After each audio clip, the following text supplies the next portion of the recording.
CQ, épisode technique. Je suis accompagné de Frédéric. Comment vas-tu? Très bien, très bien. Oui, aujourd'hui, on fait la suite d'hier parce qu'on profite du FIC pour enregistrer. Hier, on a été très prolifique, donc on n'a pas été capable d'enregistrer l'ensemble de ce qui était prévu. Aujourd'hui, on va aborder le fake news, donc ce qui vient conclure essentiellement la série sur l'intelligence artificielle. Du moins, en tout cas, dans l'instant, parce que ça va sûrement réémerger plus tard, mais pour la série actuelle, c'est ça. Donc, je te laisse amorcer avec tout le volet plus fake news, désinformation, tout ce que ça comporte et comment l'IA est malheureusement mis à contribution dans ces choses-là. Effectivement, le sujet d'aujourd'hui, ça va être ça, la désinformation, l'exploitation, notamment de l'intelligence artificielle à ses fins. Alors, pas uniquement l'intelligence artificielle, mais c'est vrai que là, ça va être très orienté parce qu'on est vraiment dans notre série sur l'usage de l'intelligence artificielle dans finalement tous les sujets liés à la cybersécurité. Et quand on parle de fake news et de désinformation, c'est vrai que c'est intimement lié à la cybersécurité, à des choses qu'on souhaite détecter. On verra un petit peu pourquoi. Pourquoi est-ce que c'est... nous aussi, dans la communauté cybersécurité, on a besoin d'investiguer ces différents sujets liés aux fake news et à la désinformation. Oui, puisque de façon collatérale, ça touche un peu nos choses. Demain, pour le spam notamment, parce que c'est immédiatement notre domaine, mais de façon collatérale, ça touche quand même notre environnement, puisqu'on est souvent appelé à intervenir dans ces circonstances-là ou de mettre des moyens à la disposition des gens pour détecter et se protéger contre ce genre de tactiques-là qui viennent de brouiller les cartes.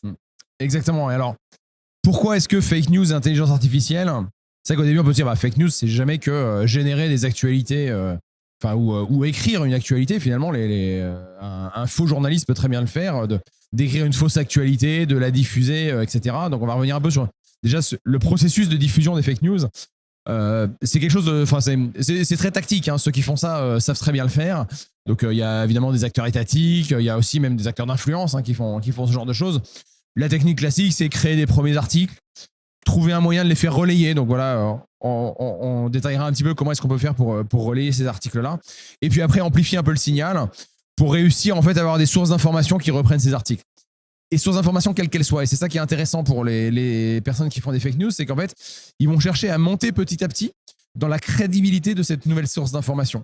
Pour pouvoir dire, en fait, avoir typiquement un site internet en ligne qui soit à la limite de mauvaise réputation, qui va d'abord reprendre l'actualité. Donc voilà, ça va être un premier relais. Et puis petit à petit, on va avoir un deuxième site qui va être d'un peu meilleure réputation et qui va avoir vu la première, qui se dit ah bon d'accord, mais et qui va quand même relayer l'information. Et puis finalement, de proche en proche, à chaque fois, c'est pas forcément quelque chose qui est directement influencé par la personne qui a fait la fake news, mais la technique, c'est de dire en fait, on va monter en confiance petit à petit jusqu'à arriver à un niveau où on va voir un journal, on va dire qui a pignon sur rue, qui a une réputation, etc., qui aura vu passer cette information sur plusieurs journaux, peut-être d'un peu moins bonne confiance. Et en fait, qu'est-ce qui va se passer à ce moment-là? La personne va se dire, un journaliste toujours se dit, si j'ai quelque chose qui vient d'une seule source, je ne fais pas confiance, mais si ça vient de 2, 3, 4 sources, oui, je vais pouvoir commencer à faire confiance. Et en fait, la grosse problématique des fake news, c'est que de plus en plus de personnes en fait, vont reprendre ces informations à leur compte, vont les rediffuser sans forcément dire d'où ça vient, et on va avoir une espèce d'arborescence en fait, qui part d'un seul point de départ, qui se divise en plein de relais petit à petit, etc. Alors parfois, il va y avoir des articles sur Wikipédia, par exemple, des choses comme ça, qui vont être mal sourcés. Donc, ils vont finir par disparaître, par être supprimés, mais entre-temps, il va y avoir une deuxième source d'information qui aura trouvé cet article-là et qui aura fait un article dessus. Et puis parfois, on revoit un article Wikipédia apparaître plus tard qui dit la source, c'est l'article en question. Et en fait, si on avait eu le processus complet, on découvre que la source de l'article en question, c'était Wikipédia, c'était un mauvais article, etc. Mais là, du coup, on se retrouve avec un nouvel article Wikipédia correctement sourcé, donc celui-là va pas être supprimé. Et puis après, on va avoir un grand journal qui va prendre ça également et qui va faire son actualité. Donc ça, c'est le processus de diffusion des fake news qui fait qu'aujourd'hui, les journaux qui font pas attention, et heureusement quand même les grands médias nationaux, etc. Alors, on va essayer de peu citer de noms, et je m'excuse par avance si je cite des noms, je m'excuse par avance par rapport à la concurrence. De la même manière, je m'excuse pour tous les noms que nous ne citerons pas. Mais c'est vrai que les grands médias nationaux, aujourd'hui, sont quand même bien sensibilisés à ces sujets-là et font quand même très attention. Et notamment, en fait, ils essaient justement de retrouver la source initiale. Et c'est ça pour moi, le vrai travail du journalisme aujourd'hui, ça va être justement ça, c'est trouver ces informations, ces sources initiales et réussir à les corréler avec une vraie information, voir quelque chose sur le terrain, etc. On reviendra un peu sur les évolutions du métier du journaliste, justement, liées à ça. Mais c'est vrai qu'on va avoir quand même pas mal de médias qui vont relayer ces informations. Et le problème derrière, c'est la diffusion justement de ces impressions. Hein. Je crois qu'on l'avait un petit peu abordé sur le rôle des algorithmes dans les plateformes. L'analogie que je prends souvent, je me souviens plus, arrête-moi si on a déjà évoqué de ça, c'est la pizza hawaïenne. Je crois pas. Hein, je crois pas. Non, j'ai pas de mémoire, mais on peut se répéter, mais je peux pas m'en souvenir. Je pense que ça t'aurait marqué. Je pense qu'on a dû l'évoquer un peu dans les préparations de ces différents podcasts. L'exemple de la pizza hawaïenne, qu'est-ce que c'est ? C'est j'aime les pizzas hawaïennes. Voilà, je suis comme ça. Moi, j'aime bien le salé sucré de la pizza hawaïenne. La pizza aux anchois, je suis moins fan. Hein. C'est très salé quand même, c'est différent. Voilà, j'aime la pizza hawaïenne. Et un jour, j'ai créé un compte sur Facebook, etc. Et puis j'ai dit que j'aimais la pizza hawaïenne parce que ça me paraissait pertinent de partager cette information cruciale. Et en fait, du coup, je me suis retrouvé avec des gens, qui ont partagé mon post. Ils me disaient, mais moi aussi, j'aime la pizza hawaïenne. Et puis du coup, j'ai trouvé dans ma communauté comme ça, pas mal de gens qui adorent la pizza hawaïenne. Donc, je partageais leurs posts aussi, on échangeait dessus, tout ça. Puis par contre, quand je voyais des gens qui aimaient la pizza aux anchois, je me disais, non, ça, je partage pas ça. Enfin, la pizza aux anchois, c'est dégueulasse, c'est hyper salé. Mais moi, je crois dans la pizza hawaïenne. Petite information au passage, la pizza hawaïenne a été inventée au début du siècle, du XXe siècle, en Ontario. Hein, pour ceux qui ne le savent pas, dans une petite ville de l'Ontario. Non, donc c'est les Canadiens qui sont responsables pour certaines personnes une aberration, mais pour d'autres, un délicieux repas. Exactement. Les Canadiens sont entièrement responsables de l'invention de la pizza hawaïenne. Il faut le savoir. Je pense que ça, par contre, c'est une information importante à partager. Et ce n'est pas une fake news parce que je l'ai lu sur Wikipédia. Et encore, tu mentionnais des fois que c'est peut-être sourcé, de contre-vérifier, mais bon, à terme, le Wikipédia a réussi quand même à nettoyer. Il faut leur donner ça, mais ça prend malheureusement un peu de temps, mais j'ose espérer que ta source était bonne. C'est ça. La conclusion de cette série, de toute façon, sera la suivante. Ne croyez pas tout ce que j'ai dit. C'est excellent, oui. Voilà, on va terminer ces 5 épisodes sur l'intelligence artificielle par cette conclusion tout à l'heure. Donc voilà, de proche en proche, moi je commençais du coup à avoir de plus en plus de contenu sur mon Facebook, sur mon fil Facebook, sur la pizza hawaïenne, et puis je trouvais ça très bien parce que Aline, moi j'adore ça, donc je trouve ça très bien de voir des gens et on en partage, on en discute, où est-ce qu'on peut trouver les meilleures pizzas hawaïennes, tout ça. Et puis petit à petit, j'en suis venu à ne voir plus que ça. Parce que Facebook, l'algorithme de Facebook derrière, il est malin. Lui, qu'est-ce qu'il va faire ? Il va m'afficher des contenus qui vont m'intéresser parce qu'il veut que je reste sur cette plateforme. Et là, on rentre dans le côté intelligence artificielle parce que tout ça sont évidemment faits par des algorithmes d'IA qui essaient de construire mon profil et de me proposer des choses qui vont être adaptées à mon profil. Donc, je voyais de plus en plus d'articles ou de personnes comme ça, et puis de moins en moins de choses sur la pizza aux anchois. Et puis finalement, j'en suis venu à un point où je me suis dit, mais ces gens n'existent plus. Tout le monde aime la pizza hawaïenne. Et c'était clairement ma conclusion, parce que je me suis dit, oui, en fait, je vois bien que tous les gens avec qui j'interagis, en fait, adorent la pizza hawaïenne. Et en fait, ça ne me choque pas, et c'est pour moi parfaitement normal. Puis un jour, je suis allé au restaurant, dans une pizzeria. Et là, les gens ont dit, voilà, qu'est-ce que vous commandez ? Puis moi, je dis, une pizza hawaïenne, de toute façon, on va tous prendre ça, non ? Et là, les gens me regardaient, mais c'est dégueulasse. Comment tu peux manger une pizza hawaïenne ? Je dis, mais comment ça, c'est dégueulasse ? Tout le monde adore. Et là, en fait, j'ai réalisé qu'à force, justement, d'être enfermé dans cet algorithme, j'en étais venu à ne même plus savoir qu'il était possible de ne pas aimer la pizza hawaïenne. Et pour moi, tous les gens devaient absolument adorer la pizza hawaïenne. C'est une conclusion tout à fait légitime. Et ce qui était pour moi une conclusion tout à fait légitime.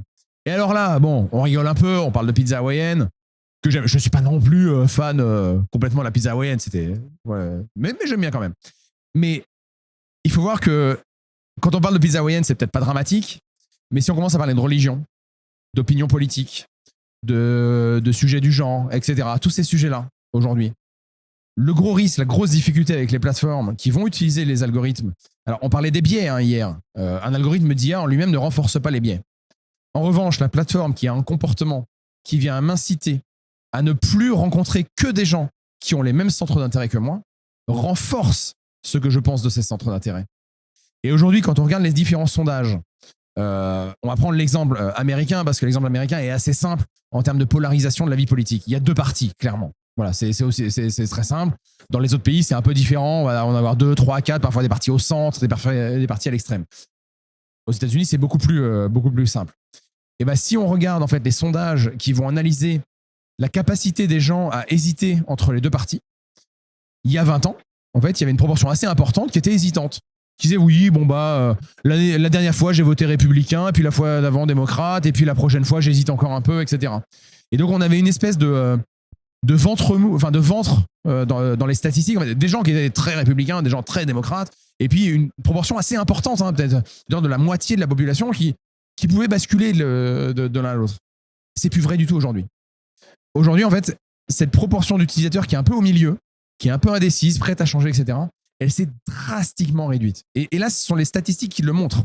Encore une fois, je vous invite à chercher les vraies sources et à vérifier ce que je dis. Mais les statistiques, en fait, les enquêtes statistiques prouvent ça, prouvent qu'aujourd'hui, la vie, notamment politique, est beaucoup plus polarisée qu'elle ne l'a été. Oui, notamment. Puis on le voit. Puis là, tu parlais de fabrication, les médias nationaux. C'est un autre problème au niveau américain. Il y a des médias considérés comme étant crédibles qui eux-mêmes vont relayer ce qu'on considère de la désinformation à certains égards ou vont partir des rumeurs de... Là, de toute façon, au moment où on enregistre, il y a eu le bateau qui a foncé sur le pont à Baltimore et déjà, cette frange-là médiatique a déjà commencé à émettre des théories de conspirationnistes qui probablement ont été générées, mais ils vont en multiplier en plus. Au-delà du fait que juste l'IA l'algorithme vient polariser davantage, mais le retour, c'est que plus les gens sont polarisés, plus les gens vont se polariser en renforçant l'algorithme. Donc, on est comme dans un contexte où, on parlait dans l'épisode précédent, où il n'y a pas de biais fondamental dans l'algorithme. Cependant, l'algorithme est représentatif de la communauté.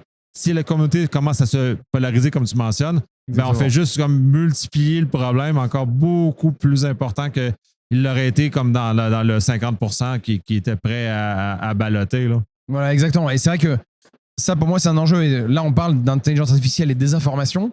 Et pour moi, c'est vraiment important qu'on ait vraiment ça en tête qu'aujourd'hui, quand on parle de polarisation de la société et du fait que de plus en plus, les gens ont des opinions tranchées, c'est entre autres dû à ces biais, à ce que les plateformes vont nous montrer et au fait qu'on va être de plus en plus entouré, avoir l'impression en tout cas d'être entouré de personnes qui pensent comme nous. Donc c'est important de garder ça en tête et de se dire comment est-ce que moi je fais pour rester ouvert finalement. Donc moi ça m'arrive, d'un point de vue, on va dire même opinion politique, de lire des médias alors des médias je sélectionne justement pour rester sur les médias respectables, mais il y a des médias respectables, je pense, avec des lignes éditoriales dans à peu près tous les mouvements politiques, et je trouve ça tout à fait légitime, parce que chacun peut avoir effectivement ces envies-là. Et moi, je m'efforce régulièrement justement à lire des articles qui ne sont pas forcément du média qui va être un peu orienté politiquement par rapport à ce que moi, je vais avoir comme aspiration naturelle, à regarder un peu les autres pour voir comment est-ce qu'eux traitent l'information aussi, comment est-ce que peut-être que moi, je peux ne pas rester trop polarisé, trop biaisé finalement, parce que c'est ce qu'on appelle le biais de confirmation, le fait que je pense quelque chose, donc quand je lis un article, je vais en sortir ce que je pensais déjà, finalement. Oui, puis ça va aller jusque dans les... Comme les réseaux neuronaux vont se faire, plus on se fait justement, plus le biais de confirmation se fait, plus la voie s'élargit et plus on est pris avec cet élément-là, plus ça devient difficile d'en sortir. Fait que c'est un problème humain qui est très important. Et comme toi, je lis beaucoup, j'essaie de lire le spectre le plus large que je suis capable, qui n'est pas nécessairement aligné avec mes valeurs ou avec mon orientation politique ou ainsi de suite. Sauf que ça devient aussi également de plus en plus difficile d'aller chercher ce contenu-là qui est en marge de ce que moi, je m'oriente naturellement, parce que les algorithmes me rendent ça beaucoup plus difficile d'accès. Parce que là, il faut forcer aller beaucoup plus loin. Puis ça va être YouTube, ça va être les médias, ça va être les agrégateurs, ça va être tout. À moins il existe des services qui le permettent, mais principalement américains, mais c'est tout. Là. Alors, il va y avoir ça, et il va y avoir aussi le fait que les médias se polarisant eux-mêmes, finalement, lorsque je vais lire un article, justement, qui n'est, comme tu disais, sur une plateforme qui n'est pas forcément exactement mes valeurs, etc., en fait, l'article va être lui-même aussi polarisé, tellement polarisé dans le sens opposé à ce que moi je vais penser, que je vais même plus être réceptif au message au bout d'un moment. Il y a aussi ça qui va se passer. Donc ça, c'est pour la partie, on va dire, fake news. Et alors, où est-ce que, justement, la partie intelligence revient là-dedans? C'est dans tout le principe des relais. C'est-à-dire qu'une actualité aujourd'hui, pour être visible, il faut qu'elle soit relayée. Relayée sur les plateformes, les médias sociaux, etc. Et aujourd'hui, ça, c'est clairement des usages de l'intelligence artificielle. C'est la création de tous ces relais-là. Alors, il y a aussi des choses assez manuelles. J'ai vu assez récemment des gens qui achètent des téléphones en masse et ils font en fait des racks serveurs où ils prennent 30 téléphones Ils démontent complètement. Ils gardent que la carte mère du téléphone. Ils mettent ça dans un rack au format 19 pouces. Ils branchent un truc qui va capter l'écran. Ils branchent un truc qui va pouvoir impulser des actions sur la partie tactile. Et après, ils ont des consoles de gestion où ils vont avoir les 30 écrans des téléphones et ils vont directement pouvoir faire des actions, donc faire du clic, des choses comme ça, directement sur 30 téléphones à la fois. Et le tout dans un 19 pouces. Enfin, c'est assez impressionnant en fait de voir l'industrialisation. Donc ils choisissent bien leur modèle de téléphone parce qu'ils savent bien extraire la carte mère, gérer les entrées-sorties, etc. Et là, on est vraiment sur des fermes de clics. Là, on est plutôt sur du manuel. Mais en fait, la partie intelligence artificielle, elle va beaucoup servir pour quand même créer et alimenter ces faux profils. Parce que les plateformes, évidemment, elles sont pas bêtes. Enfin, certaines. En tout cas, elles vont chercher à supprimer ces différents robots. Donc, elles vont chercher à identifier justement qu'est-ce qui est un faux profil de ce qui est un vrai profil. Et là, la meilleure manière de faire, c'est d'identifier le contenu. C'est-à-dire le profil qui a 0 contenu créé et qui va uniquement relayer des articles, il va être facilement tagué, enfin identifié comme un faux profil. Alors qu'on a un profil qui va générer des contenus de manière régulière, qui va reposter d'autres contenus dans une sphère autour de lui, etc., bah, ça va être beaucoup plus difficile de se dire que ça, c'est un faux profil. Et aujourd'hui, l'intelligence artificielle permet, honnêtement, assez facilement, de se dire je crée un profil, je l'alimente de manière automatique, je vais aller chercher des flux RSS d'actualité, comme ça je fais des petits résumés. Enfin, voilà, avec l'IA générative, c'est très très simple d'aller prendre des articles, de se dire voilà, je génère un profil qui va prendre un article par jour, qui va faire un minuscule résumé sur Twitter X, ou sur Facebook, ou sur d'autres plateformes, LinkedIn, etc. Et qui va balancer un petit résumé. Et puis, il suffit que je choisisse bien mes sources, je vais sur des choses un peu d'opinion, comme ça je montre un peu que je suis plutôt de telle opinion politique, etc. Et je vais viser évidemment les cercles qui vont m'intéresser par rapport à l'influence que je veux donner plus tard. Je crée tout ça. Et puis, le jour où j'ai, par contre, une actualité type fake news que je veux relayer, en fait, j'ai créé un profil qui est dans le bon cercle, qui a été relayé par des personnes de ce cercle-là. Ces gens-là ont commencé à prendre confiance dans mon profil. Et là, paf, je vais balancer des contenus qui vont dans le sens de ce que je veux faire. Autrefois, c'est des choses que, typiquement, les acteurs étatiques, etc., faisaient déjà. Enfin, ça a été déjà démontré qu'il y a des acteurs étatiques qui faisaient ça. Mais ça prenait énormément de ressources. Il fallait créer des avatars, il fallait les alimenter, etc. Pour peu qu'il faille travailler de nuit pour être sur les bons fuseaux horaires, etc., ça pouvait être compliqué. Aujourd'hui, tout ça peut être complètement automatisé. Et du coup, l'alimentation de ces profils-là, en termes de contenu déjà, c'est quelque chose qui est tout à fait faisable avec de l'intelligence artificielle. L'autre chose, évidemment, c'est la partie créer l'avatar. Au début, il faut créer un avatar. Et là, on pense tout de suite à la partie biographie, mais évidemment la partie photo de profil. Avant, c'est vrai que c'était assez facile d'identifier les faux profils parce qu'il suffisait d'aller chercher, de faire la recherche par image. Il y a des moteurs de recherche inversés qui permettent de faire ça. On met une image, ils vont nous la trouver. Et en fait, quand on avait un doute sur un profil, on prenait la photo du profil, on la met sur ces moteurs-là et paf, on arrive à voir, elle a été volée sur un profil LinkedIn ou autre. Ça, c'était assez facile. Aujourd'hui, générer des visages, c'est quelque chose qui est extrêmement facile. Je vous invite, parce que l'expérience psychologique est quand même perturbante, c'est d'aller sur un site qui s'appelle thispersondoesnotexist.com. Donc, très facile, vous trouvez sur un moteur de recherche, vous allez tomber très rapidement là-dessus. En fait, à chaque fois qu'on fait actualiser la page, c'est une nouvelle photo qui apparaît. Et c'est à chaque fois qu'on actualise la page, en fait, il génère une photo par seconde, je crois, ce site-là. Du coup, c'est un nouveau visage qui apparaît. Et pourquoi est-ce que je dis que c'est psychologiquement perturbant ? C'est qu'on est vraiment face à des visages réalistes. Et se dire que la personne que je vois, j'ai vraiment l'impression de voir une personne et d'imaginer une conscience derrière, etc. Mais cette image est purement et complètement générée. Et ça, c'est assez perturbant. Et même, je sais pas, même la Joconde, par exemple, elle a été faite à partir d'un modèle. Même, voilà, les tableaux, alors à part les tableaux abstraits, mais les tableaux en art abstrait, alors déjà, il y en a qui ont été faits à partir de modèles, mais en fait, déjà, c'est de l'art abstrait, il y a le côté un peu irréaliste. Aujourd'hui, on a vraiment l'habitude avec la photographie de se dire, si je vois une photo, c'est quelqu'un. Et non, ces personnes, this person does not exist. Voilà, cette personne n'existe pas. Et je peux la regarder pourtant dans les yeux, et elle va avoir des lunettes, voilà, plein de caractères faciaux. Au niveau du visage, le site en question, mais pour utiliser un peu les outils de génération d'images, les visages sont top, là. Puis même pire que ça, on peut aller plus loin. Si on va aller sur une base réelle, on va prendre sa photo, l'injecter dans un modèle comme ça, il va la transformer. Donc, on est parti d'un modèle réel qui va juste comme manipuler et transformer ça en quelqu'un d'autre complètement. Là, moi, la blague que j'avais faite, je m'étais transformé en Grinch. Mais ça, c'était pour la blague. Mais le réel, c'est qu'on est capable de faire à peu près tout et n'importe quoi maintenant. Et c'est vrai, selon nos récepteurs à nous, comme humains, ça semble vrai, authentique. Exactement. Et là, on est sur le FIC, le Forum InCyber, ici à Lille aujourd'hui. Et justement, il y a un stand, c'est sur le stand de DocaPost, en l'occurrence, où en fait, il y a ce qu'on appelle un fake mirror. Et c'est assez impressionnant. Et pareil, c'est très, très déstabilisant. Donc, c'est une webcam et un très grand écran. Et en fait, donc c'est comme un miroir, c'est-à-dire qu'on se voit dedans, mais les visages sont changés. C'est extrêmement perturbant. Alors, en plus, j'ai eu l'impression, là, quand je suis passé devant, que en fait, tous les visages reflètent la même personne. Du coup, ce qui fait qu'on peut être 5 devant, et en fait, tous les visages sont la même personne, mais un peu modifiés pour ressembler quand même à chacun. Et du coup, moi, je me vois, je suis effectivement habillé comme je suis habillé. Il va avoir les cheveux un peu plus longs parce que j'ai les cheveux longs. Il va être un petit peu barbu, mais en fait, la morphologie du visage, c'est la même que tous ceux qui sont à côté, chacun avec ses particularités. C'est vraiment très perturbant. Voilà, on se dit, mais je réagis en plus. Voilà, je me vois dans un miroir, donc je peux faire coucou, etc. Mais clairement, j'identifie que c'est pas moi. Et c'est quelque chose qui se fait très très bien aujourd'hui. Là, c'est sur cet exemple-là, c'est quelques images par seconde. Mais c'est vrai qu'aujourd'hui, avec des moyens de calcul, on peut avoir une vidéo parfaitement fluide et quasiment instantanée. Enfin, les calculs de ce type-là, c'est quelques millisecondes aujourd'hui.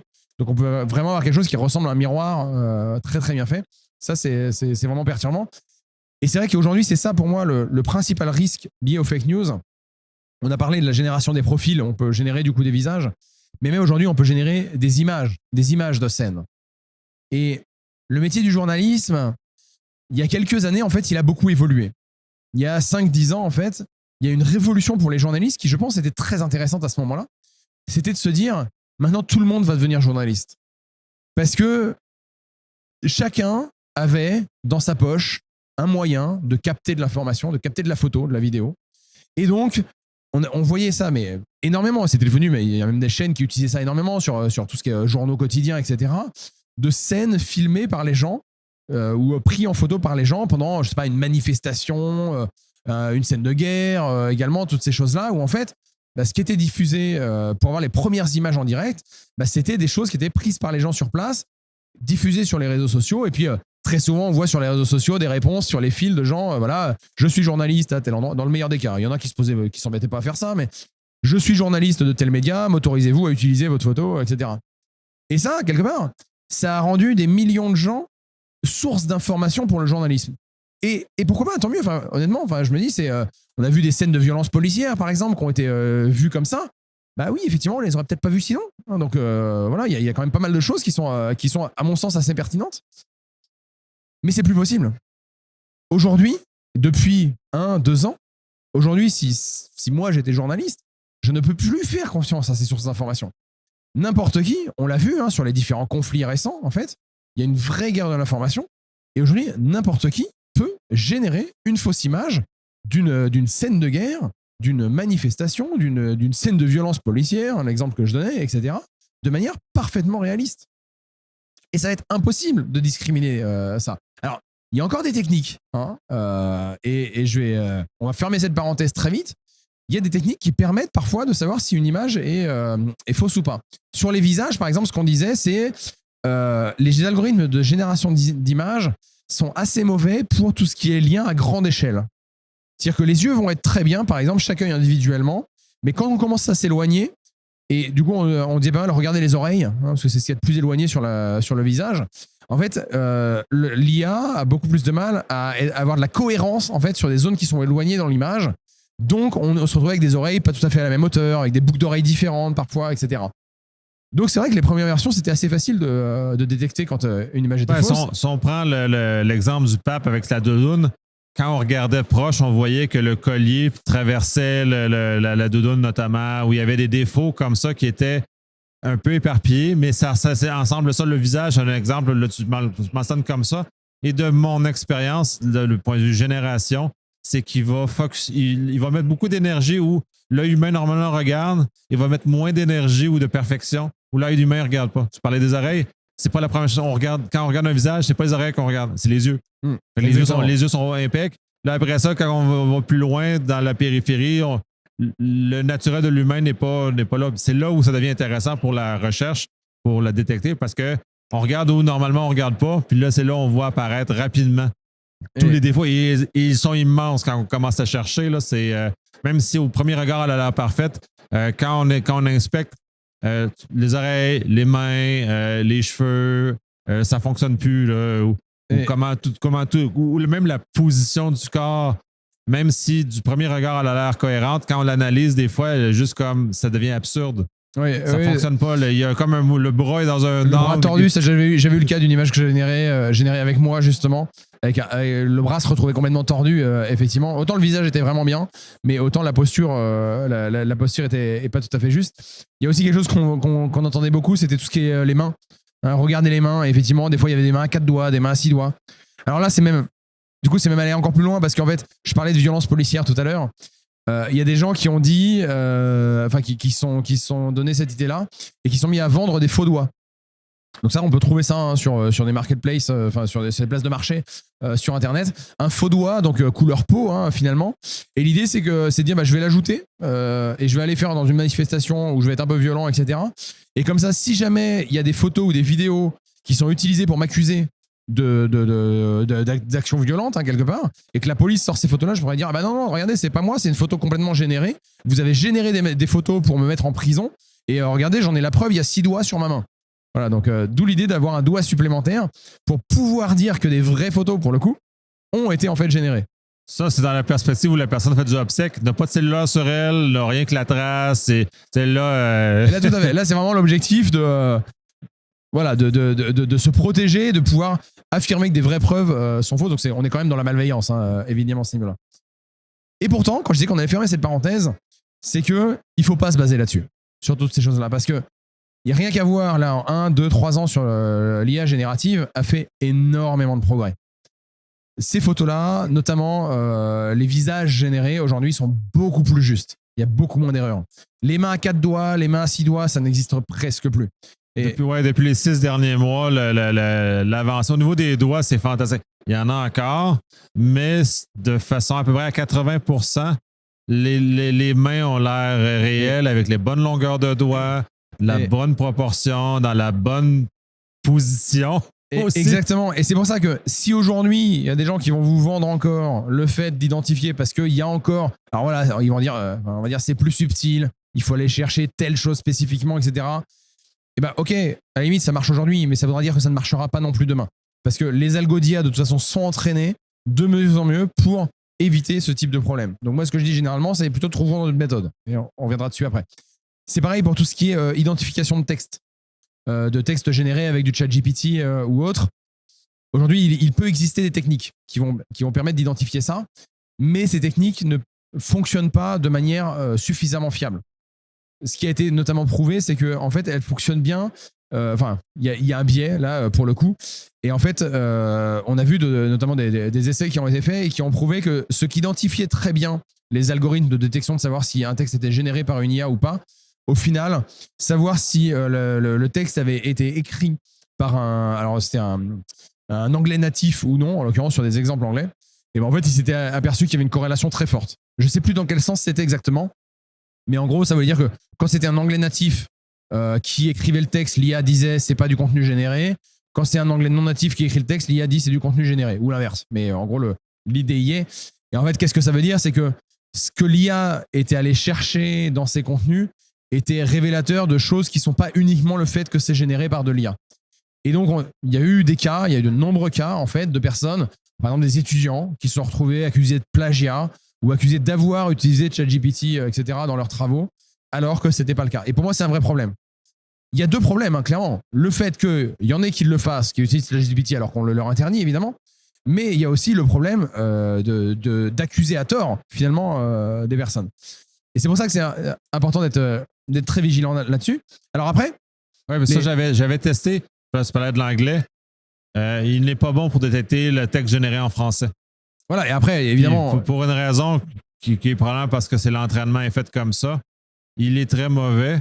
Mais en même temps, il faut aussi savoir, notamment comme ChatGPT, ChatGPT est en anglais uniquement. Son moteur est un moteur anglophone. Il n'est pas un moteur francophone. Il traduit le prompt en anglais et traduit à la sortie dans la langue. Oh, oui. Ben, ça a peut-être changé depuis, mais il n'y a pas si longtemps que ça. D'accord. ChatGPT en arrière ne fonctionne qu'en anglais. D'accord. Ne fonctionne pas en français. ChatGPT 4, c'est moins apparent, mais le meilleur exemple en ça, c'est quand on a le preview des choses en historique. Des fois, il bascule en anglais. Ouais. Donc, il bascule. Fait qu'il y a eu cet élément-là. Fait que lui, il traite comme ça. Il y en a d'autres que c'est pas comme ça, puis tout dépendant des modèles. Puis j'imagine que probablement Mistral doit être français à la base ou doit avoir une capacité native du français, mais dans le cas de ChatGPT, c'est pas vrai. Donc, c'est intéressant de le voir comme ça parce que ça devient des textes traduits que ChatGPT nous balance. Donc, du coup, la détection devient complètement ratée parce qu'un texte traduit n'est pas la même répétitivité, c'est ça qui est cherché essentiellement dans les algos, qu'un texte écrit nativement en anglais ou généré nativement en anglais. Et ça va être le même sujet pour la désinformation, de se dire, on va essayer d'identifier tous ces contenus. Je parlais tout à l'heure de créer des faux profils de réseaux sociaux avec du faux contenu. Voilà, on peut se dire, on va essayer d'identifier tous les contenus dont tous les tweets, etc., ont été générés par de l'intelligence artificielle. C'est voué à l'échec, très honnêtement. Alors après, et on a d'ailleurs un peu évoqué ça dans le dernier épisode, il y a des méthodes pour essayer de s'en protéger. C'est-à-dire qu'aujourd'hui, et je trouve ça assez intéressant d'ailleurs ce qu'ils ont fait, les grands éditeurs de ces modèles de langage, donc Google, Amazon aussi d'ailleurs, OpenAI, Microsoft, etc., se sont dit, on va mettre ce qu'on appelle du watermark. C'est-à-dire, le principe du watermark, c'est le filigrane. C'est de dire, en fait, alors sur une image, on en arrive, je pense, assez bien à le conceptualiser. C'est de dire, en fait, sur l'image, on va ajouter des petites différences de couleur ou de forme, etc. On va modifier un certain nombre de pixels qui va faire que pour quelqu'un qui sait ce qu'il faut chercher, il est capable de prouver que la signature watermark a été appliquée. Alors derrière, c'est de la cryptographie. C'est-à-dire qu'il faut avoir la clé publique pour savoir que le truc a été signé. On retrouve les mécanismes classiques de la crypto, clé publique, clé privée, signature, etc. On retrouve aussi le fait que quelqu'un qui ne sait pas qu'il y a du watermark ne peut pas savoir qu'il y a du watermark. Ça, c'est intéressant aussi. C'est-à-dire que d'un point de vue cryptographique, on sait faire ça. Ouais, c'est de Stegano à ce moment-là. Exactement, c'est de la Stegano. C'est exactement la même chose. Et donc, il va permettre justement d'appliquer une espèce de signature sur les images. Sur le texte, c'est la même chose. On sait faire la même chose. Alors, c'est un peu plus difficile à imaginer parce que cette fois-ci, on va pas... Alors, à une époque, par exemple, on rajoutait des espaces. C'est-à-dire on va dire, dans le texte, en fait, il va y avoir des espaces en trop à certains endroits. Et c'est les positions de ces espaces-là qui va constituer une signature. Là, du coup, c'est assez facile à imaginer. Aujourd'hui, là, c'est un peu plus subtil. On va utiliser, en fait, c'est plus du probabiliste, finalement. C'est-à-dire qu'on va utiliser certains mots plutôt que d'autres. Des mots qui vont être pseudo-équivalents. Et en fait, on va pouvoir coder... Alors, sur un petit texte, ça va être très difficile. Plus le texte est petit, plus c'est difficile parce qu'on ne peut pas s'amuser à changer tous les mots, évidemment. Mais en fait, on va pouvoir coder de l'information dans le texte en utilisant à certains endroits des mots plutôt que d'autres. Et du coup, statistiquement, on va être capable de... Mais c'est toutes des vieilles stratégies de crypto, de messages codés. C'est vraiment super intéressant. Et en fait, typiquement, imaginons, l'idée, ce serait de dire mon message, s'il est signé, c'est complètement schématique. Dans la réalité, c'est pas ça. Mais ma signature, ça va être de dire que les mots, tous les 5 mots, donc multiples de 5, ont plutôt un nombre pair de lettres. Voilà, imaginons que je dis ça va être ça ma signature. Du coup, quand je vais écrire, je vais me débrouiller pour que tous les 5 mots, quand j'ai le choix entre 2 mots, je mets un nombre pair de lettres. À la fin de mon texte, donc c'est là qu'on comprend aussi qu'il faut un texte potentiellement suffisamment long, on va regarder la statistique, et si, en fait, les mots, tous les 5 mots, dans 95% des cas, ont un nombre pair de lettres, ce qui statistiquement est complètement illogique, normalement ça devrait être à peu près 50-50, et bien quelqu'un qui connaît ma méthode de codage pourra dire ah bah oui ok, là c'est un texte écrit par Frédéric Grelot parce que je sais que toutes les 5 mots, il y a plutôt un nombre pair de lettres avec une confiance associée, etc. Bon, c'est très très schématique comme manière de faire. Dans la réalité, c'est un peu ce type de choses qui est employé. Oui, puis je le vois notamment, ben là j'ai ChatGPT en tête parce que c'est un que j'utilise le plus pour m'amuser. Et en français, il y a des mots très caractéristiques qui ressortent régulièrement. Exactement. Et je les avais là, sont trop faciles à détecter pour moi parce que sont typiquement de la langue du français de France et non du français du Québec. Donc, incidemment, je lis ce mot-là, pour moi, est anormal, mais il est à 80% dans les textes. Ouais. Tout le temps. Moi, j'ai fait l'expérience une fois. J'avais fait un post LinkedIn une fois. Je me suis dit, allez, je vais essayer de faire générer un post LinkedIn par ChatGPT. Et en fait, je l'ai identifié tout de suite, visuellement. Je l'ai quand même fait. J'ai quand même posté, puis j'avais mis un commentaire après qu'il avait été généré. Et en fait, ce qui a été intéressant, mon retour là-dessus, c'est qu'il a eu beaucoup moins de visibilité. Donc apparemment, je ne suis pas le seul à avoir identifié qu'il a été qu'il a été généré par ChatGPT. Soit LinkedIn lui-même l'avait identifié, soit en fait les gens même le voyaient. Et pour moi, ça paraissait assez évident qu'il était fait par ChatGPT. Bon, après, il y a des méthodes pour faire mieux quand même, et je sais qu'il y a des gens qui font que des posts faits par ChatGPT. D'ailleurs, ça se voit assez bien. Hein. Récemment, j'ai signalé à quelqu'un parce que j'ai vu un post sur LinkedIn justement, donc assez long, où je l'ai lu, il était pas trop mal fait. Et puis en fait, à la fin, il y avait marqué le post ci-dessus reflète bien l'idée que machin, tout ça. Et en fait, ça, c'est la conclusion que ChatGPT avait ajoutée pour expliquer à la personne qui avait posé une question. Est-ce que tu peux me générer un post? Faut faire très attention. Et ChatGPT va conclure en disant ça. Et le gars avait fait copier-coller directement dans LinkedIn. Et j'ai vu ça, je fais bah non, là, relis-le au moins quand même. Hein. Faut l'humain nécessaire, faut relire. Ça, c'est inévitable. Je l'utilise quand même passablement et je révise tous les textes, les phrases. Je retire les mots qui me semblent anormaux, qui ne concordent pas avec mon style d'écriture. Donc, je retouche suffisamment que dans le cas des algos que tu mentionnes, je passerai en dessous parce que j'ai suffisamment modifié. Mais non, j'ai vu plein de cas abominables d'utilisation un peu trop direct. Là. Mais donc voilà, donc ce que fait aujourd'hui, ou ce qu'ils vont faire, je sais plus, où est-ce qu'ils en sont là-dessus, c'est qu'en fait, les grands là, qui font ces modèles de langage, en fait, se sont dit, on va se mettre d'accord, en fait, sur un protocole, sur une méthode de watermarking, justement, et on va tous l'appliquer. Je trouve ça très intéressant parce qu'effectivement, ça permet d'identifier probablement peut-être 95% des contenus qui vont être générés avec ces outils-là. Et ça, c'est important parce que aujourd'hui, on a une vraie problématique en machine learning, en intelligence artificielle et notamment en IA générative. C'est de savoir que nos algorithmes, en fait, futurs, dans quelques années, bientôt, ils vont être entraînés avec des données qui ont été générées par ChatGPT. Et ça, c'est un vrai problème. C'est un peu comme quand vous faites de la physique. Aujourd'hui, il y a des gens qui cherchent des échantillons de matière qui datent des années près-1920-1930. Pourquoi? Parce que 1930, c'était les premiers essais nucléaires. Et en fait, la matière, on va dire, en surface post-1930, ou je ne sais plus quelle année c'était, peut-être 40, parce que c'était au niveau de la Seconde Guerre mondiale, j'ai plus les années en tête. Et en fait, la matière post-ère nucléaire a été polluée d'un point de vue radioactif. Et donc, rechercher des échantillons qui datent d'avant pour des géologues, pour des physiciens, parfois, ça peut être important. Et bien là, c'est pareil. Il y a le côté post-ChatGPT de notre donnée sur Internet, où il faut être capable de dire, en fait, toutes les données qui datent d'avant, on sait qu'elles ont été générées par les humains. Toutes celles d'après, on n'en est pas sûr. Oui, il y a ça. Puis, moi, l'exemple que je donne, c'est les co-sanguins. C'est que le AI ne peut pas s'entraîner sur lui-même. C'est comme la co-sanguinité chez l'humain ou chez n'importe quel mammifère. C'est que ça vient vicier le potentiel génétique jusqu'à causer des maladies génétiques très, très graves. Le Québec, on l'a vu dans certaines régions éloignées. L'Europe l'a beaucoup vu avec les mariages co-sanguins au niveau de la royauté, par exemple, où il y a eu certaines branches qui n'étaient pas très, très éveillées, disons, sur certaines choses. Exactement, et là c'est la même chose, ça a déjà été démontré. Hein. Réentraîner des intelligences artificielles sur des contenus générés par des intelligences artificielles dégrade la qualité des résultats futurs.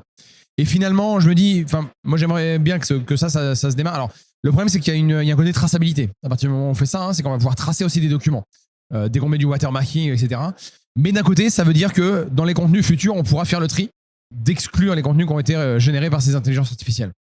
Alors ça, c'est une chose. Donc on pourrait dire, ok, problème résolu, hein, finalement. Nos détecteurs d'IA, ils n'auront qu'à détecter le watermarking, etc. Malheureusement, ce qu'il faut savoir, c'est que ça, c'est faux. Parce que ce sera vrai pour les grandes plateformes.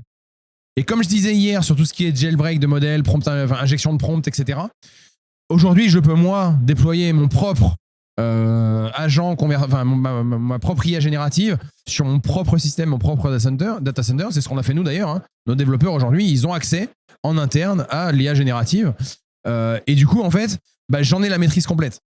Et ces techniques-là, en fait, c'est pour la majeure partie du post-processing, c'est-à-dire que c'est après la génération par le moteur ChatGPT qu'on va forcer, alors ça va être dans l'exploitation des probabilités générées par ChatGPT, qu'on va forcer en fait des conséquences statistiques, etc., pour pouvoir signer et pouvoir marquer après. Donc aujourd'hui, si moi je déploie ma propre IA, je peux de toute façon le faire sans ces watermarking. Ce qui veut dire que c'est comme, quand je disais tout à l'heure, les méthodes pour détecter si les photos sont vraies ou pas, etc. C'est des méthodes qui marchent dans un certain sens et à une certaine limite, mais il faut absolument pas qu'on se base là-dessus, parce que si c'est ça notre méthode pour savoir si des contenus sont générés ou pas, on va être sûr que ça va être, enfin, que c'est complètement contournable. Il y a eu des acteurs plutôt malveillants qui ont mis à disposition des IA. Alors, si le nom c'était FraudGPT, je crois, c'était ça. En fait, c'est un ChatGPT-like basé sur un modèle open source et ils ont supprimé tout ce qui est protection à l'injection. Évidemment, ils sont pas en consortium avec Google, Microsoft et compagnie pour ajouter du watermarking. Et donc, il est évident que quelqu'un qui a des intentions, des mauvaises intentions, va bien sûr utiliser plutôt ça que ChatGPT. Ce qui ne veut pas dire que la démarche soit négative. Je veux dire, pour 95% des contenus, pourquoi pas, mais ne prenons pas ça pour acquis. Oui, ben c'est la même, puis je vais faire le parallèle, la même évolution aussi dans le même sens, où la détection des virus informatiques se faisait sur ce principe-là avant. C'est-à-dire, on détectait le code qui nous permettait de repérer ce qui était du code malicieux. Maintenant, on est plus à l'inverse. On va aller chercher beaucoup plus ce qu'on appelle du whitelisting. Finalement, c'est confirmé. Puis c'est là où, justement, la limite de la détection va frapper comme pour les virus informatiques. On va frapper une limite de détection à un moment donné qu'on ne pourra jamais dépasser, puisque il y a des acteurs qui ne respectent pas les règles parce qu'ils vont trouver des nouvelles façons de se cacher. Ils vont, disons, utiliser à travers ChatGPT, mais ensuite ils vont avoir une transformation qu'ils vont exécuter eux-mêmes après pour retirer tout ce qui est potentiellement du watermark. Fait que c'est ça. On va tranquillement trouver. Donc, on est à peu près sur la même course que les antivirus ont eu jusqu'à maintenant les nouvelles évolutions qu'on a dans les nouveaux outils qu'on a dans les mains. Là. Effectivement, et ça, je pense qu'on aura l'occasion d'en reparler plus tard, parce que on a fait des travaux de recherche justement sur ces parties-là, de comment est-ce qu'on peut, pour le coup, avec de l'IA justement, détecter non pas le fait qu'un fichier soit malveillant parce qu'il est connu, parce qu'on l'a déjà vu, etc., parce que c'est une technique connue, mais plutôt comment est-ce qu'on peut, un peu comme l'être humain qui fait de l'analyse de malware, comment est-ce qu'on peut détecter le caractère malveillant d'un fichier. Et donc vraiment être capable de détecter que oui, ce fichier, en fait, comporte de l'action malveillante et correspond à une action malveillante. Et ça, effectivement, c'est des choses, je pense, sur lesquelles on reviendra dans une session suivante, évidemment. Et donc, sur cette partie-là, voilà, pour moi, c'est important de ne pas se baser uniquement là-dessus. Le risque, du coup, c'est de se dire qu'on va s'habituer au détecteur. C'est-à-dire que si, par exemple, justement, toutes ces plateformes se mettent d'accord sur les méthodes de signature, et du coup présente quand les contenus sont signés quelque part, et qu'on se retrouve sur un petit encart quand on est sur X, sur Twitter, ou sur LinkedIn ou autre, avec un petit encart qui dit ce contenu a été généré par une IA, parce qu'ils sont capables de le détecter. Le problème, c'est que le jour où on ne le voit pas, on dit « Ah bah c'est bon, c'est du contenu légitime ».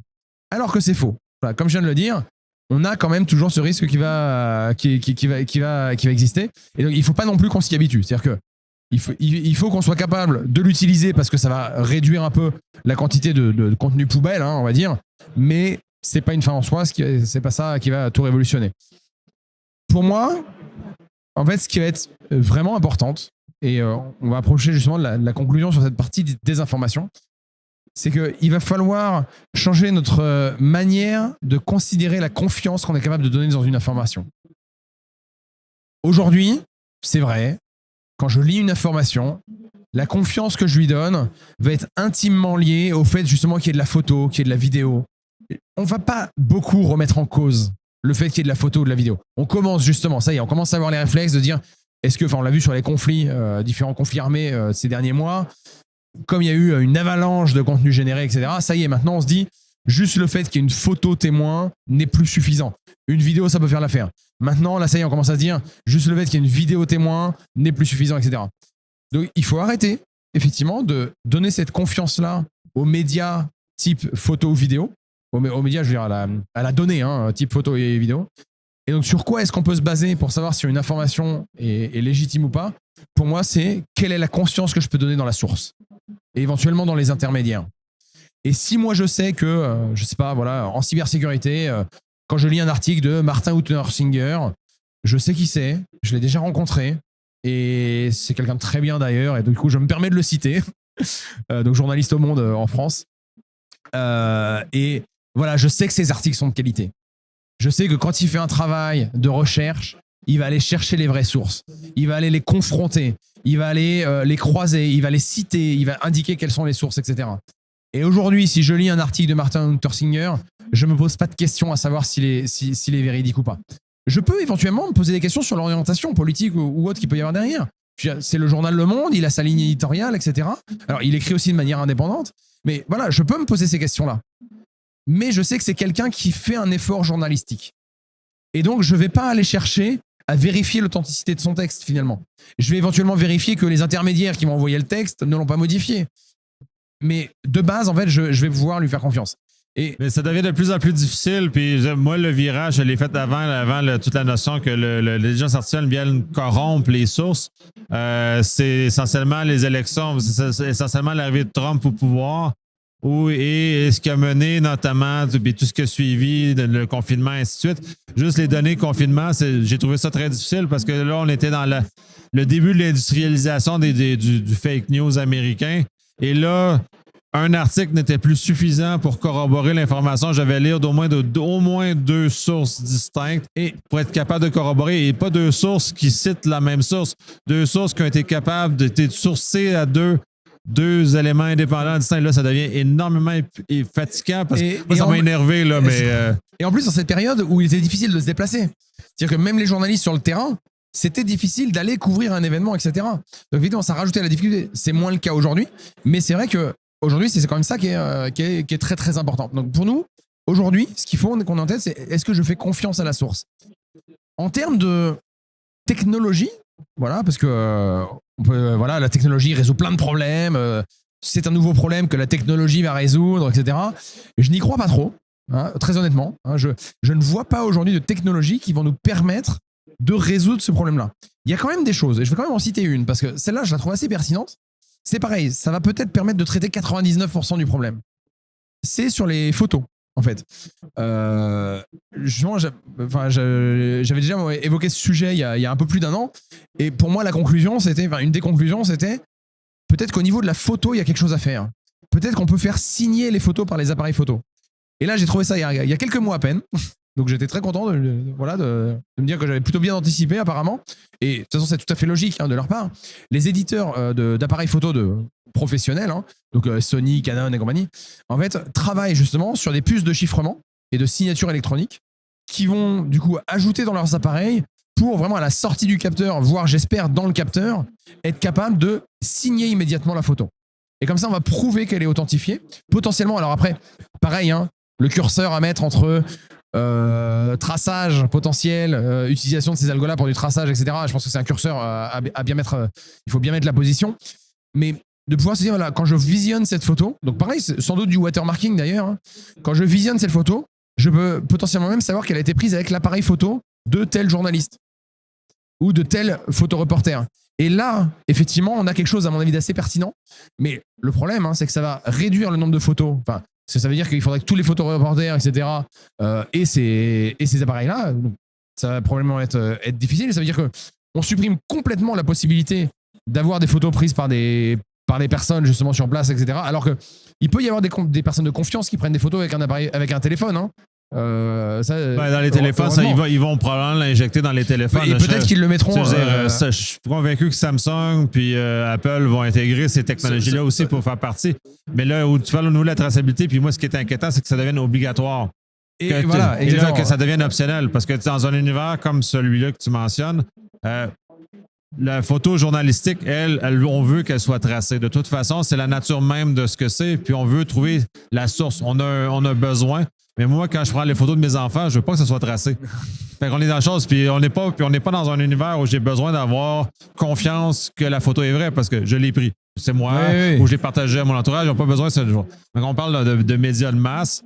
Moi, je suis ultra favorable à la limite qu'un interrupteur. Mais les journalistes vont nécessairement l'activer parce que c'est leur crédibilité qui va.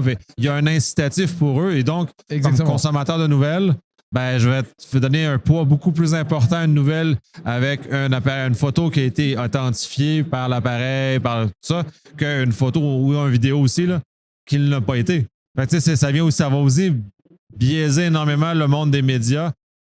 C'est des modifications très importantes qui règlent le problème qu'on parle actuellement, mais que les effets de bord qu'on ne peut pas prévoir d'avance vont être spectaculaires. Comme l'intelligence artificielle, on peut prévoir que ça allait verser comme ça, mais on ne peut pas prévoir ce que ça nous mène présentement. Là, on est en train de découvrir ce qui se passe.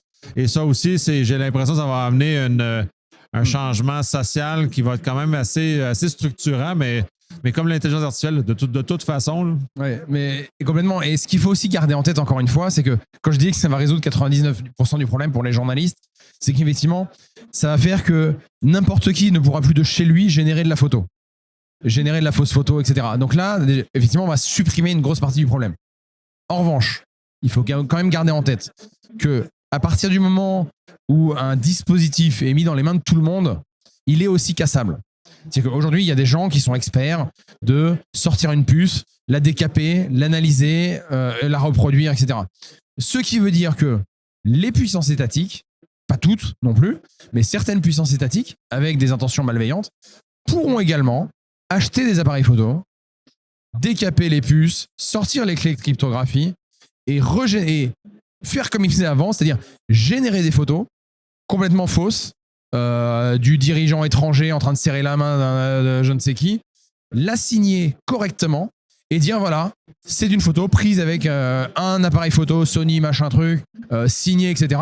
Donc c'est une photo réelle. Ce sera toujours possible. Mais la vraie différence, c'est que ce ne sera pas n'importe qui dans son garage, ce sera vraiment des puissances qui sont capables de faire ça. Et après, voilà, il faut se poser la question, mais qu'est-ce que ça veut dire ? Est-ce que ça veut dire qu'il faudront qu'ils achètent à chaque fois un nouvel appareil photo ? Parce que sinon, voilà, s'ils décapent un appareil photo, ils ont une clé de cryptographie. Et si pendant les 6 mois qui suivent, à chaque fois qu'ils font des fake news, etc., et ils utilisent la même signature, bon, bah, ça va être complètement grillé. C'est-à-dire que tout le monde saura que cette signature-là est compromise et qu'il n'y a aucune confiance à avoir. Donc, ça reste quand même un travail qui sera probablement important, mais qui sera à la portée de ces acteurs-là. Ou en tout cas dans une certaine mesure. Et à mon avis, ils l'utiliseront de manière extrêmement ciblée, juste sur un besoin. Et j'ai envie de dire, même si les gens remettent en doute et disent mais non, c'est pas possible, il est forcément généré, etc. Et puis on va retracer l'appareil photo, on va voir que le journaliste n'existe pas, ben, le mal sera fait. Et en fait, 90% des utilisateurs auront vu que c'est signé. Enfin, voilà, si on affiche vraiment toutes ces informations, en fait, clairement, tout le monde aura cru que le dirigeant a serré la main, etc. Et c'est toujours pareil, hein, l'énergie à déployer pour contrer une fake news, c'est généralement à peu près 10 fois l'énergie employée pour la générer. Et donc, le mal sera fait quelque part. Donc, il faut aussi le garder en tête. Donc, voilà un peu pour cet épisode intelligence et artificielle et des informations. Hein. Le mot, effectivement, à garder en tête pour moi, c'est dans cette nouvelle ère où il va y avoir beaucoup d'informations générées, enfin où il y en a déjà énormément, hein, d'informations générées, le phénomène de crédibilité, effectivement, est essentiel. Et il faut qu'on repense chacun, notre manière de comment est-ce que je donne du crédit à des sources. Il y a eu des travaux là, de recherche très récents sur justement aussi tout ce qui est paternité d'articles, citation d'articles scientifiques.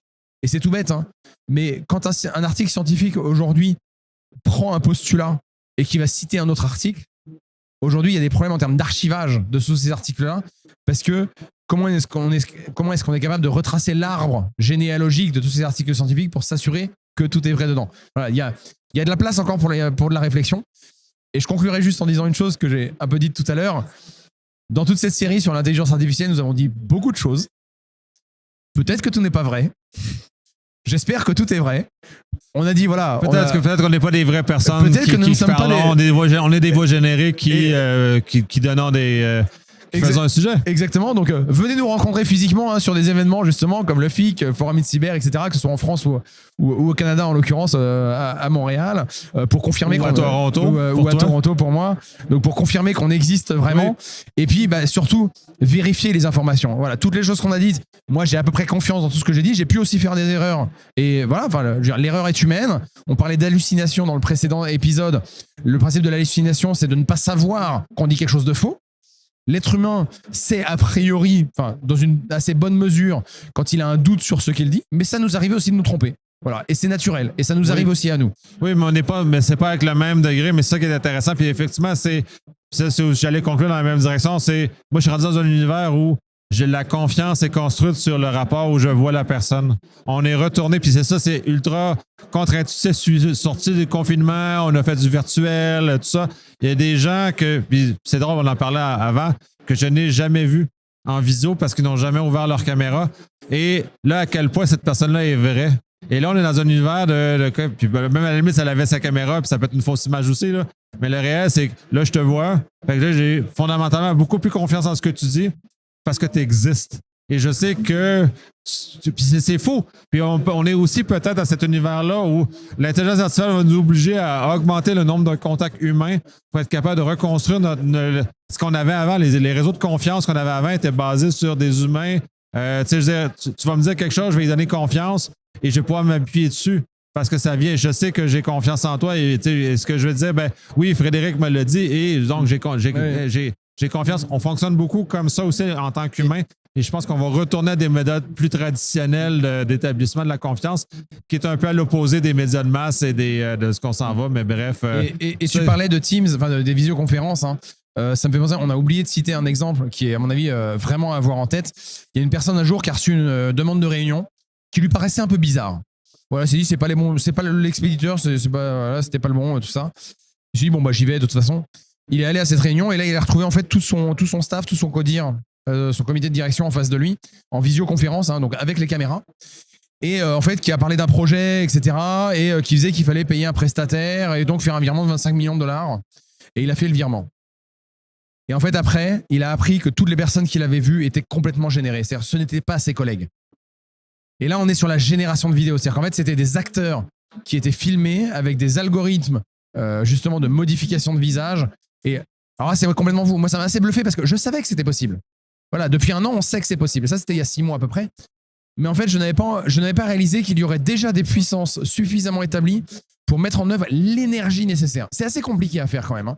C'est possible techniquement, mais c'est toujours pareil. Entre un papier scientifique, entre même une preuve de concept, et le fait que des gens l'aient fait, et là vraiment de manière crédible, il y avait 5-6 personnes dans la réunion. C'est pas juste une visio avec le président, hein. Là, ils ont vraiment fait tout le staff.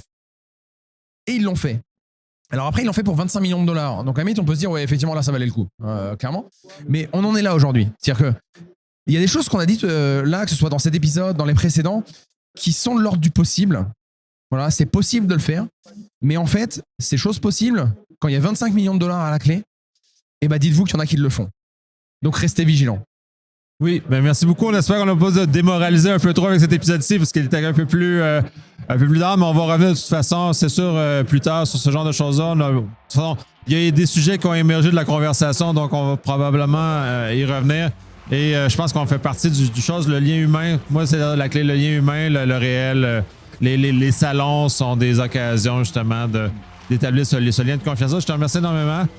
Très belle série. C'est très chouette de justement l'aborder de façon de ce découpage-là puis justement de voir à quel point, oui, c'est des problèmes, mais oui, il y a des solutions puis à quel point on est participant dans les solutions associées. Merci beaucoup à toi. J'ai pris beaucoup de plaisir sur ces différents épisodes et à très bientôt.